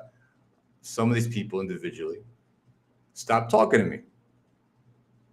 And then when things really heated up, when a lot of them started really jumping on with other podcasts and building these other relationships and building a little network within like the YouTube world, right? And especially with the Maldini saga, as we remember, when Maldini went the anniversary we had recently, right? Maldini didn't show up. And to his right, he had every right not to show up, considering how everything went down with the club. And I was like, yo, we need to support I support Maldini over management. That's what I said. And some of these people came out on Twitter, called me a fucking asshole. They got really nasty too. And I'm like, whoa. You're an asshole. You're anti-Milan. You should rename your podcast to the Maldini Report. You're not a Milan fan. And there was they got kind of like nasty. I was like, whoa, okay, fine. I didn't respond back. But to get that angry and call and like just like Husni said, like to get the end relationship, and then on top of it all, say fuck you, you're an asshole online because you're not in real life. You're probably not going to say it to my face. This is where we've become as a fan base, where we splintered so fucking deep that people are willing to get angry and call you out and possibly even, try to ruin your rep and say you're an asshole and which is just doesn't make any sense to me. Forget about gassing up the club. But to get that upset and get that personal is uncalled for. All right, because at the end of the day, I have my way of supporting the club, and if it feels like I support Maldini regardless, and I support the club but not the management, I can do whatever the fuck I want to do. Doesn't mean I have to follow the way you follow the club. I'm a grown-ass man. I'm going to feel the way I'm going to feel, and that's it. Yeah, and just to add on to that, Nicko, one of the reasons that when Shane and I when we started rambling many years ago about it, we did see the need that there needed to be a lot of diverse opinions, and because as with any topic that can be heated, you're going to get different perspectives, but every perspective needs its own space. So at that time we decided that for those who had just joined us, I don't know who Shane is. So Shane is one of our other co-hosts. We decided that we would be open to any voices. We didn't want to create so there's some fundamentals behind what we do. Yeah. So we welcome every opinion. We didn't want to create a pay to participate model within this chat. So we essentially wanted to be a community where we have friends and all that. However, other people have their own take, they have their own approach, and we've never said that was wrong or that ours is right, but we do things in our own certain way. But to come under attack and, I'm sorry about what happened to you, it shouldn't happen to anyone really, and it's not something that we do as well. There's absolutely no point to it. The club will continue to move on. There will still be fans about it.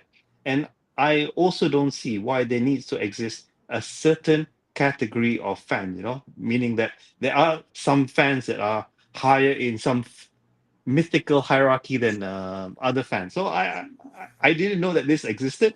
And I know like some people, they like to name drop, saying that, I'm friends with this guy. Yeah, he has this channel, or I know someone in the Curva. Or, like, it honestly doesn't make a difference. You said it rightly, Nicko. This isn't some sort of like a billion-dollar business empire of streaming. We're all fans here. We're all part of the community. We all want to get our message across. We all have our own lives. We come here usually to distress because of the club. We support, we enjoy watching football. But this is what the fan base has unfortunately descended to. I am hopeful that there will be that turning point where we're all okay again. We can be a big, happy family as we once were. But yeah, maybe the stone's been thrown a bit too far sometimes, and it may be a bit hard or take a little bit longer to reconcile, but I'm hopeful, and this is why for those who are listening, I do encourage everyone, if you want to participate, we're sharing the links very soon, and if you want to participate in our WhatsApp group, our chat, it's completely free. You can join, you can say what you want as long as not insulting or or racist or any of that. But this is really the platform space for everyone. Started by a few, but it's for the many. It's not owned. I wouldn't say that I own. I don't think any of the co-hosts say that we own this channel, but it's fine. Yeah. I mean, yeah, we how many times we've invited numerous different guests on the show, people with opposing views without any problem, which, to our credit, very few podcasts do, right? How many of the channels will invite people with opposing views on the channel? We've done that time and time again. We've invited, people from different teams, different clubs as well, to get their opinion on the club, on the season, how way things are going, just to kind of build that relationship. So quick thing on the comments, Fadin, I'll jump into something else on this topic. How can a fan of the club not support Maldini, a legend, son of a legend who sweat and bleed for the club? Yeah, I mean, Fadin, you're right on that point. But a lot of people, I'm not going to, have said when Maldini was good, Maldini is just another player. Again, I repeat that. There's a lot of people out there, people on their podcast, people on social media, had the audacity to say Maldini is not a player. It's just another player, which is, everybody has right to their opinion, but that's just, I can't agree with that point whatsoever. That's just fucking insane to me.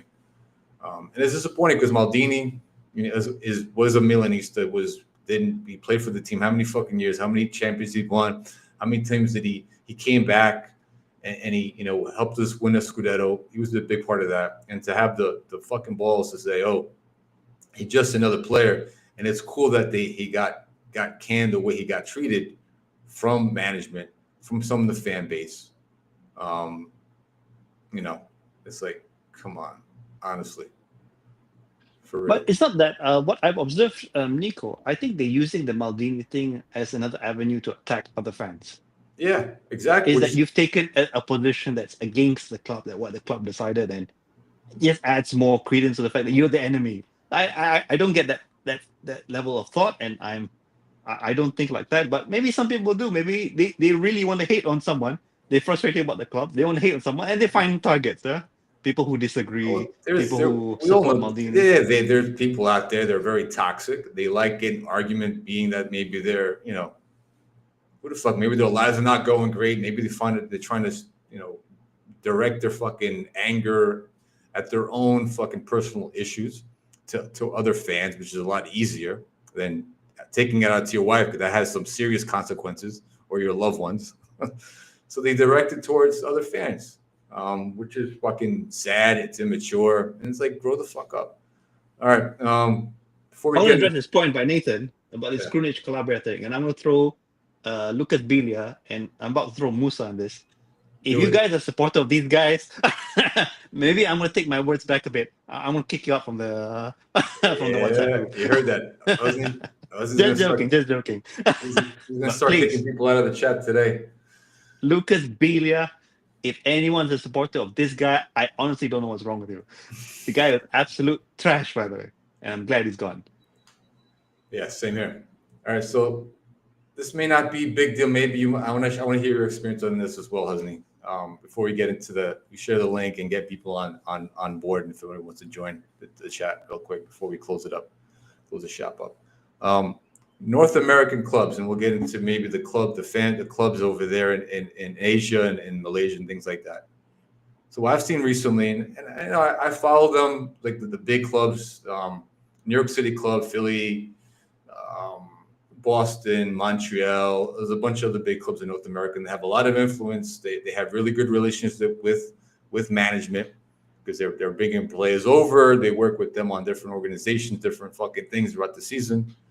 But what I've been seeing lately is, regardless of what the situation is, they'll say nothing negative about management. I'm not saying to curse them out, to call them an asshole, or say to get nasty with them. but not once on their social medias, not once when they hop on podcasts as guests, have they said anything negative about Forlani, Ibra. Never say anything bad about Redbird, Cardinale, but they'll throw the players under the bus firsthand. They'll throw the coaches under the bus, right?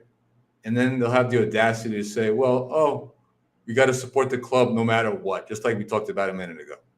And these clubs, these Milan fan clubs, have a lot of influence, a lot of sway in the United States, all right? And to me, this is not the way you should be conducting yourself. You can do whatever the fuck you want, but I ran a club in Phoenix for about a year. I started that club in Phoenix, Arizona. And I didn't see eye to eye with these people. And that's probably why I was left out of certain things. Maybe I didn't get the support that I needed from them, right? Because I was very real. I always was very open the way I felt, even through the way I promoted my Milan club in Arizona. And I'll get into something that John wrote about this, but what is your experience with this over in Asia in terms of Milan clubs? Are they positive regardless of with management, or they're more open about their real feelings, regardless of what it may turn down some additional fans joining their clubs and things like that? Yeah, well, it's been mixed. So I'll give some. I don't want to name the clubs as well. So I've had a few interactions with some of the clubs. Generally, but this ties a bit into Asian culture, is that the way that we seek consensus is different.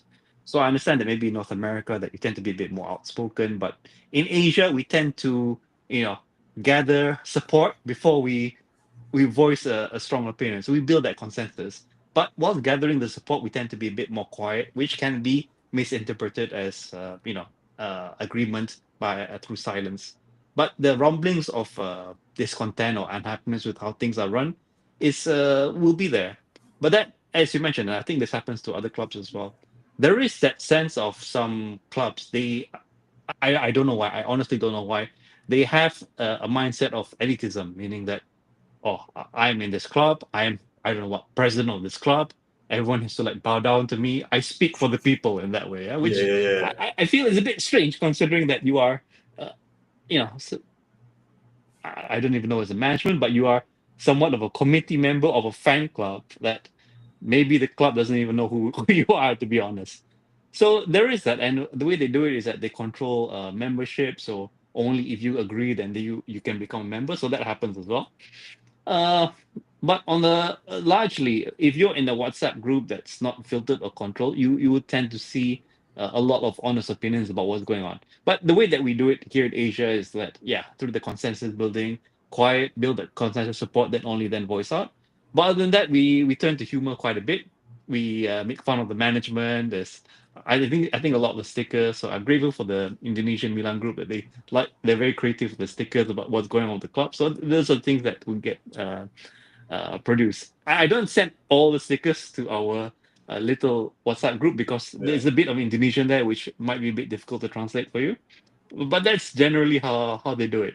But everyone sees it for what it is. There's no sugarcoating a bad result, right? That's the way it should be. I mean, and I think in the case of North America clubs, the really big ones, the official ones that aren't like officially sanctioned. And to me, this is why I try not to get involved with them, even when I was in the U.S. Especially, right before I left and I moved out of the States.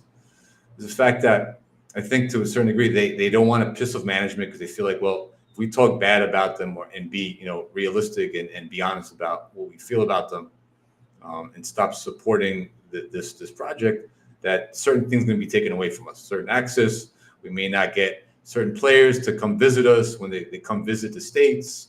They may not let us, be part of that, the Milan Foundation and raise funds for certain projects. All right, so what? But at the end of the day, you got to. For me, my personal opinion, the way I feel, the way I was raised, it's like you can't sell your fucking soul out, regardless of what it is. You know what I mean? You got to be real to yourself, and you got to sit there and say, well, I can't piss them off because, well, we're not going to be a sanctioned club anymore. Is that what you're really your fucking drivers in this world and in your life? to be a sanctioned club, and regardless of what happens, how they destroy the club, how they disrespect the culture, how they disrespect the colors, they disrupt the legends, tear this club piece by piece by piece and make it more American every single day. Because that's where they're focused on, is the North American 50 million fans in the U.S., which is whatever. That's just a fuck up, made up number for marketing.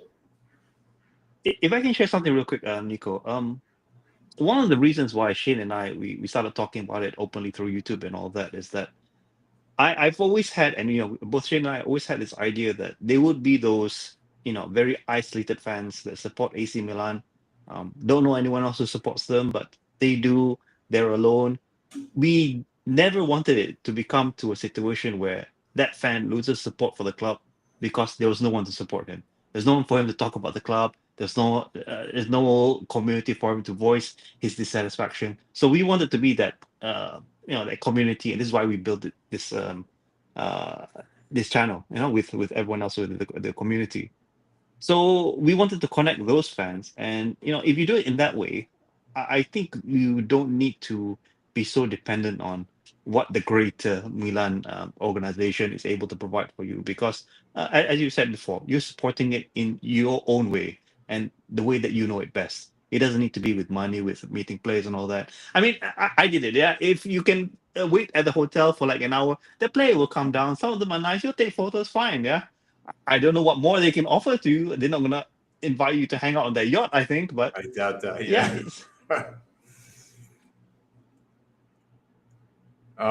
So let me read something off that John, Lab Gorilla. He's part of our membership. He's one of our co-hosts on this channel as well.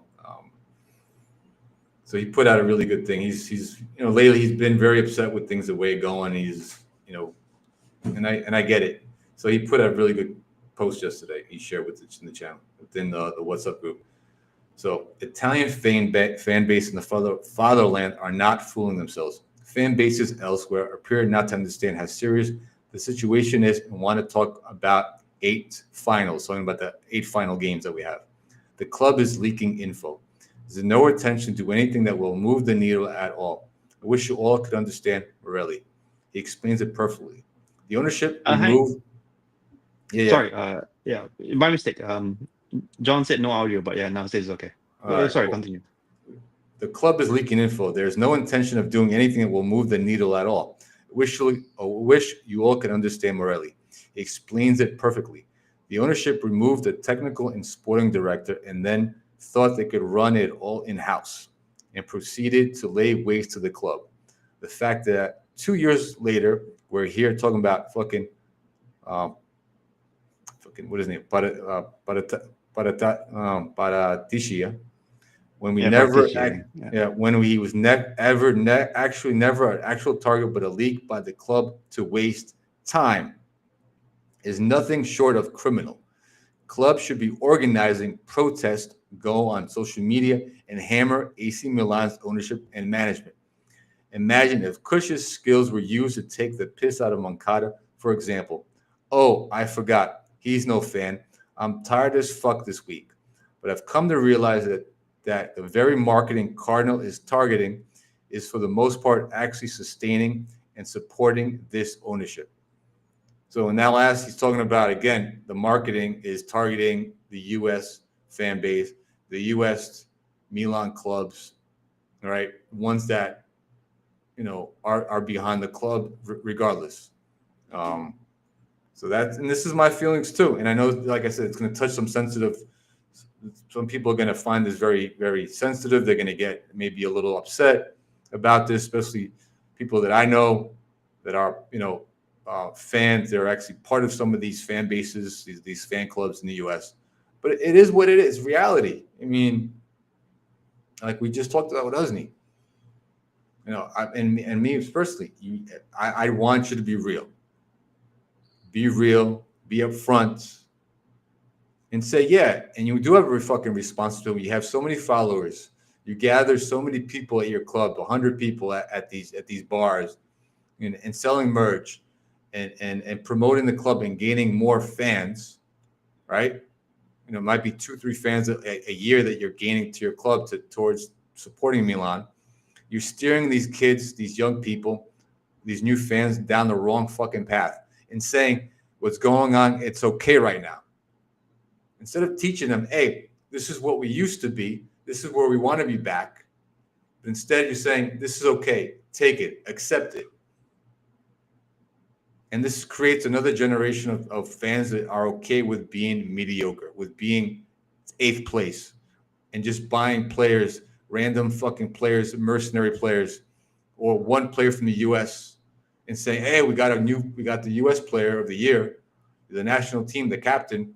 Let's support this club, regardless of how they perform, regardless if they're supporting the colors, if they're promoting real Milanismo, because their fans in Europe have a completely different fucking view on this. That's why they're going to Asia, right, for the summer. Yeah. So it took them a while for them to realize that, there's a big market in Asia where they can get money to make up for the Champions League shortfall or whatever European football shortfall. So they probably got that figured out a bit late because Premier League clubs have been doing it season in, season out, coming to Asia, charge sky high ticket prices and filling up those stadiums. So a bit late to the party, but what can we say? This management is late to everything. Yeah, I think I'm gonna pin this. Yeah. Yes, I just shared it. The link. Let's see if you guys see it. So the links in the channel. The links in the channel, fellas, in the channel. In the chat. So anybody wants to join Fadinho Lab, anybody else that's locked in, hop on. Give us your thoughts about everything that we, a couple of different topics, whatever topic you want to choose to talk about as well, about our club as well. That being said, let's jump into some comments and see before anybody else joins. Let's go read a few different things here. Hold on. Let's go down the lists. Overlay. All right, here we go. So let's get into some. Let me get to Fadinho's. Nicko, you're in America. Remember, America is the land of the free and the home of the brave. Those who are slaves to the dollar bill are not worthy of your presence, brother. All right, let's see what else we got going on. Fadinho, another good point. If it wasn't for historic legends of Milan, none of us would have become Milan fans. Yeah, that's true. Especially myself, I can speak. I mean, one of the big reasons I became a Milan fan is Maldini and Baresi and the defense that we had back in the day. How about yourself, Husni? What kind of drew you towards the club? Was it a certain player? Colors? So I started following the club after they signed Rade Krunic. Get the fuck out of here. No, you sound like fucking Forlani right now, Nebro. Well, I can understand that if for some of the younger fans, maybe they haven't seen Maldini play and that squad from the 2000s play. So they might pick a not too you could say a not too recent player. But it started in the 90s. So I would say I mean I've heard of Maldini at that time. Baresi, I don't remember that much, but especially when it came to Roberto Baggio. I know Baggio wasn't.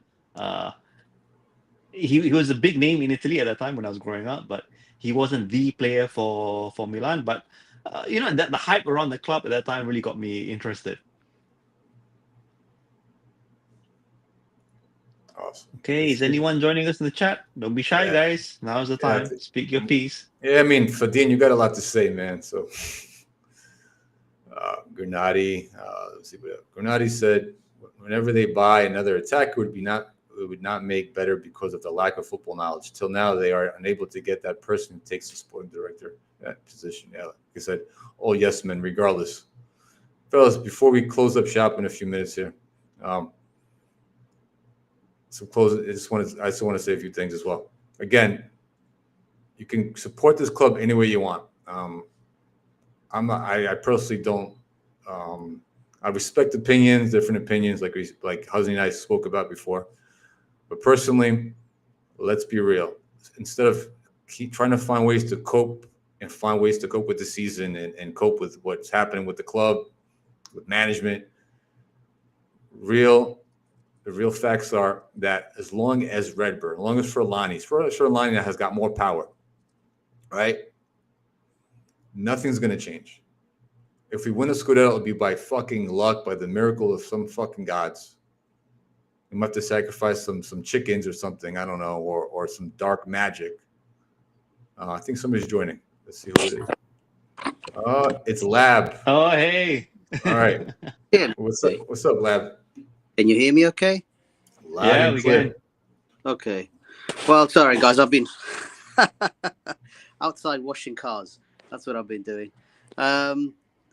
Honestly, I've just got one question. What do you think it will take for fans to protest internationally? What do you think pushes us to do that? Mazen, you want to answer that, and I'll respond afterwards. Yeah. Well, the thing about international protests, other than the fact that because we know this, yeah, if you hurt them in their wallets, they will probably feel it. When it comes for reporting time. But making the visible protests about taking out the banners, and even outside the stadium, you can do that. I don't see that as much. I don't know if it's just me and I'm not tuned into the right media. I do see that happen quite a bit in the Premier League, where they, in front of the stadium, they fold out the banner, they start protesting. Internationally, I don't think that happens. Other than the fact they just reduce the support, but I don't know if it's effective or not. If the ownership is well intent on just continuing how it will, and they have the means to do so, nothing will change. But hurting them in their pockets, and the combination hurting them in their pockets, and being able, especially this Asia tour, because it's definitely going to be televised. If someone or a group of people were to get banners out, there'll definitely be quite a bit of friction there. But I don't know if it will happen. Go ahead, Nicko. What do you think? Let me in terms of North America, nothing's going to change. Like I talked about before,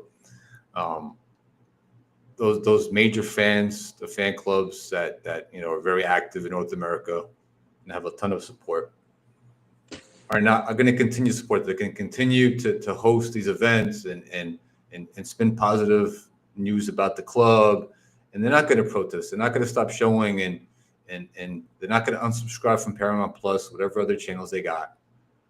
And even these fans that keep showing up to the stadium, I'm sure majority of them are probably first timers, tourists, people visiting the city for the first time, or maybe they've been there before to Milano. But those fans are not going to stop showing up. They're there to take selfies, to grab the newest fucking jersey, to say, I've been to San Siro, post a couple of shit on social media. They could care less about the product on the field. Because if they actually cared about the product on the field, they wouldn't show up. And I think, to Mike's, I think Redbird is inflating the numbers, saying, we have 70,000 present.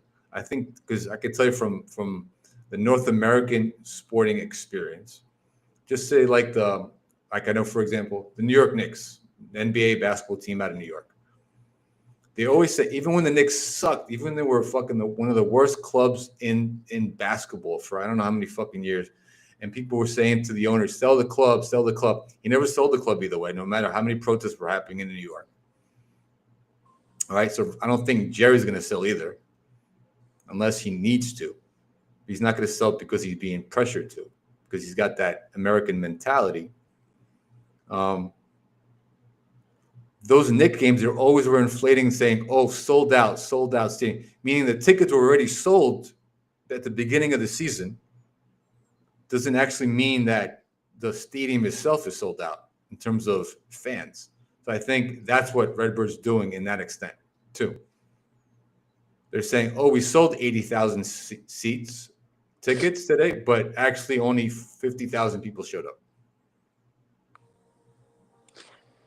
That's bad, man. I mean, so my point was this, guys, and I don't know how you're gonna take this point, but My point was, this is the first ever ownership that's international. It's the first ever ownership for Milan that is American like this. In terms of listening to the American fan base and focusing so much on the American fan base, you know, I recently saw that video of Forlani and his interview regarding his what do you call it? You know, how AC Milan was going to be looking forward, and saying 25% of shirt sales now are in the North America. That is our main market who we're trying to satisfy. And so knowing that and knowing the interaction that North American clubs have directly with AC Milan these days, for example, some of them are present on that €1,000 book. They've got pieces written in there from them. They are represented, and clearly they're being watched and they're being monitored and they're being listened to. But what would it take for a fan base? Because I can tell you, in Italy, the fan base, like the biggest Milan channel, Radio Rossonera, yesterday openly said, first of all, the stadium does not have 70,000 fans in it. I don't know why they're coming out with numbers like that. But second of all, there clearly are people in here who are taking photographs and just cheering any goal being scored. They've got no idea what team is doing what. They're just tourists. So that appears to be the so-called fan base. People that come in, have a meal, buy a shirt, take a photo, leave. The Italian fan base will not accept this. So the question I have for you is, what do you want to do? At what stage do people say enough? In Italy, this is enough. 9th place is enough. It's serious enough. What do the Americans want? Will you only, explode when we get relegated? Is that the actual point where you say, John? So let me jump on this real quick, and I'll get Husni. I think we got Realistic Milan over here as well. He's just joined the chat. Let's introduce him real quick before we jump into it. Oh, he died and he's gone. Okay, maybe I'll let you try to join back. Is that your friend, John? Yeah, yes, Art. That's Art. Yeah. Seems like he wanted to hop in. Okay, I know he's very passionate as well about the team. All right, I think he's trying. Let me get him back on. All right. Hello, can Art. you hear us? Can you hear us? Yes. Can you hear me? Yeah, we can. Loud and clear. Yeah, great. What's going on? I think not bad. How are you? We're good, Art. Your voice is a little bit faint, but yeah, if you can speak up, then that'd be great. Okay. All right. So I was listening to John. Not sure if he's over. It's done. I'm still here, Art. Speak up. Can you hear me? Yeah. Go. Okay. So thank you guys. I just wanted to pile one thing on everything you've done, which is before maybe 8 months ago, everything that we said were probably could have been categorized as personal opinions. But at this point, these are not personal opinions at all. These are facts about this beloved club, that it has been a failure from the day Redbird entered, not only on the pitch.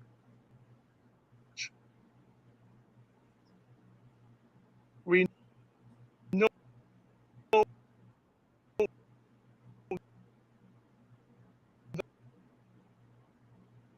Art, we're losing you, Art. Is also having a shitty season for a few.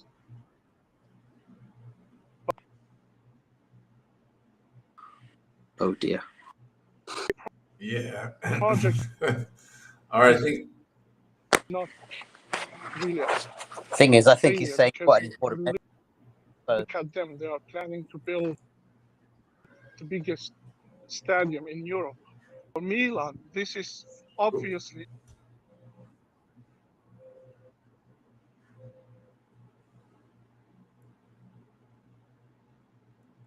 He's I think he's probably on his cell phone. I reckon he's walking around. When it was. He's probably out. Yeah. All right. Yeah, we could try rejoining us, Art, if you can. It seems like you're cutting in and out quite a bit. Try that, Art, because I think your message is really important. What you're trying to say here. But yeah, Nicko. So what are you gonna do? You're gonna just keep taking it and keep taking a No, kicking?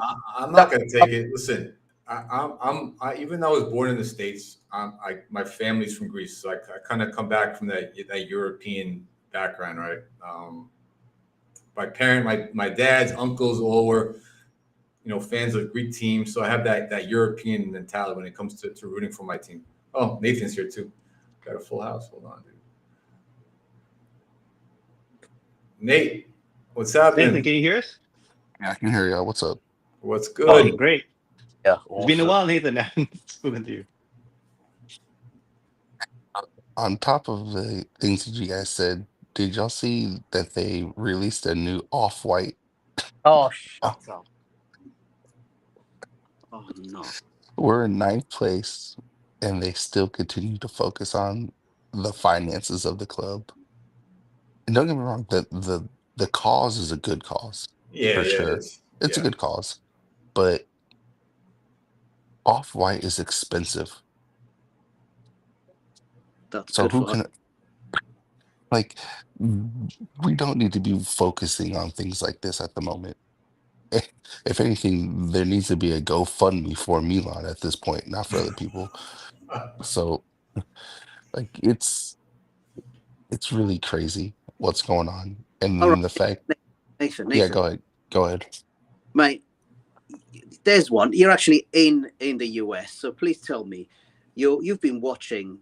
I know you're part of Rossoneri TV, but this is a question I keep asking. At what point will every club say this is a failure? I believe Redbird only listen to North American fans, and I think for the majority of these clubs, they are still supportive. They're still talking about come to our club, come for a drink and a meal.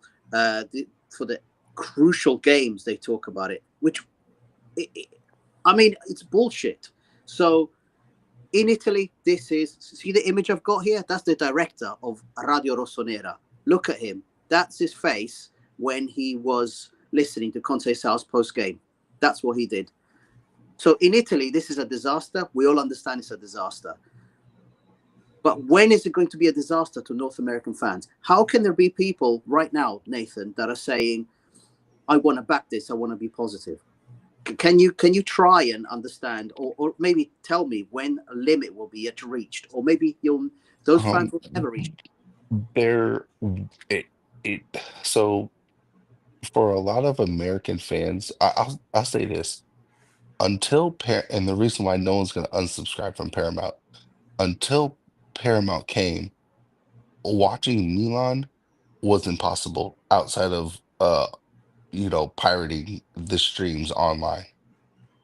So just that part alone is going to be impossible because there's no other way to watch.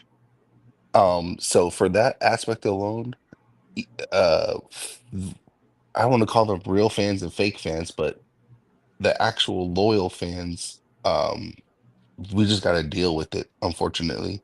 And then for the fans who just cheer for anything, they're just excited because they can watch the club all the time. So they don't really care. The problem then comes in, it doesn't matter what any of the American fans think, because if you understand American business, those guys at the top don't give 2 cents about what you think. As long as the profit margins are being satisfied, it doesn't matter because they're not looking at this project as a sporting project, they're looking at it as a financial project. And in terms of a financial project, they're still winning because money's still coming in. And if you are in a European position, well, for Milan, obviously top four, but just in general, European position, if you're in those positions, that means you have to spend more money to keep players happy and to get better players to maintain that spot, which means even breaking even is going to be very difficult to do, especially in Italy, because we know we don't have the type of revenues like the EPL bring in. So being in being mid-table and having these low wages and getting players out is a win-win situation for these guys. That's what they care about. If you go back and look at each one of their interviews, at what point has their interviews been focused on winning trophies and titles? None. None of them have been like that, but they all have been about being financially stable. Look at the top four clubs in each league and tell me which one isn't close to being almost $1 billion in debt. None of those teams are financially stable. Even Madrid, who brought in $1 billion, is still in debt. You can't do it if you're a top four team. It's just not going to happen. So for them, this is a Nathan. win-win situation. Fellas, real quick. I gotta go. I gotta cut this in about 5. We gotta wrap this up in a bit. Go ahead, Husni, now. Yeah, just a quick one. Just one point. I think Madrid, a big portion of the debt is their stadium. So I don't know if it's the same for the rest of the teams in top four. Yeah, Madrid could be a special case. But for us, it's what the fans think isn't gonna matter because these guys are not emotionally connected like other owners are. So they don't care. American businessmen they really don't care. Well, there are some, but we just don't have them, right? There's a few. Yeah, but we don't have the right ones. yeah. So real quick thing, one last thing, and I'll get everybody else closing comments, or after I get this out of off my chest. Listen, North American fans, for the majority, you can say that since we don't have relegation in soccer or in football, and even most American sports, right? Yeah, most American sports. Because it's just a money thing, right? You're just going to lose. Fans could care less. You could be top 8 as long as you make the playoffs and get that 8th seed, as they call it, right? That final seed. And you get into the playoffs. That's all fans give a shit about. So that transitions into rooting for Milan, right? They don't care as long as Milan's in top 4, top 5, top 6. Oh, we want some title.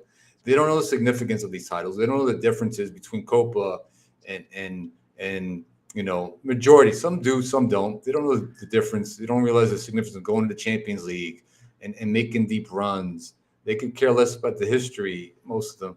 So for the majority, they're going to continue supporting this project.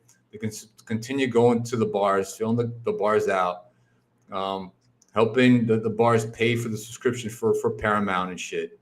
They're going to keep buying jerseys, all right, regardless of what they are. If they're fucking green, purple, brown, whatever the fuck it is, even if the logo's all jacked up with the Yankees and shit like that.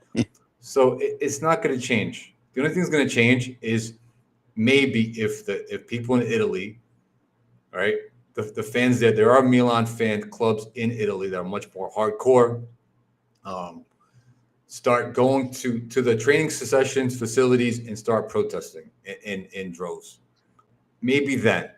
But I don't think it's going to matter, Nico, because the owner isn't there to feel any of that.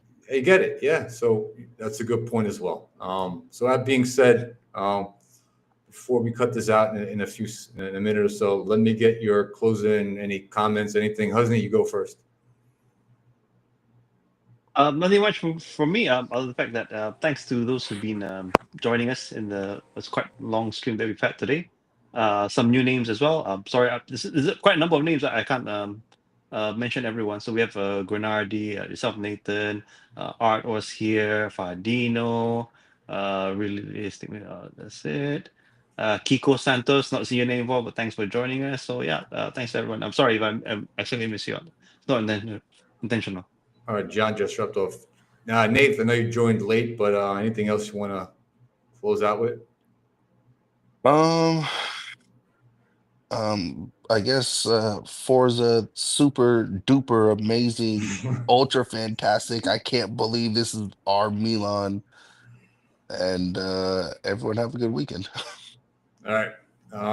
Everybody locked in, appreciate it. Don't forget to subscribe to the channel if you want to join our WhatsApp group. Hit us up on our socials, or we'll get in touch with you guys and send you the link. That's it. And Forza American Sports. Forza Starfish. All Bye, right. everyone. Take care, everyone.